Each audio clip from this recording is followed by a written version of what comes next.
Several weeks into spring break, there's a new trend that could be trouble. New COVID cases and positivity rates are back on the rise after they had been dropping for weeks. And it's mostly young people, and it might not be as big of a deal for them, but doctors warn 10 Tampa Bay's Josh Adorowitz, it could put millions of vulnerable Floridians who still haven't gotten the vaccine yet again at risk.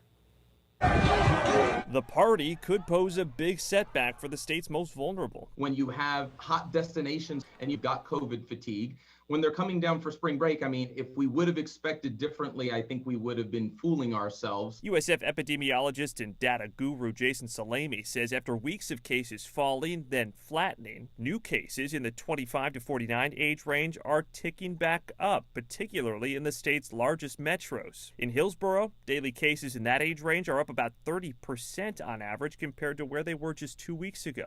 We're not trying to sound the alarms. Salemi says it's not time to panic by any means, but we should be paying attention because increasing cases among younger people, more likely to spread the virus, and those new, more contagious variants pose a significant threat for the millions of Floridians considered most vulnerable who still are not vaccinated. Although we've been making great progress on getting people vaccinated, there's still a lot more people in our population who are in these high-risk subsets. Talking seniors specifically, 30%, that's roughly 1.3 million, still have not gotten any shot. And another 25%, about 1 million, are not fully vaccinated yet, which is why if cases are going up before opening up eligibility to everyone, he says we need to keep the focus on them. We've learned, unfortunately, that when community transmission is very high, it's very hard to protect the vulnerable. And to me, when I look at those numbers, that's a lot of people who are still vulnerable, and that's not even counting the more vulnerable people who are under 65.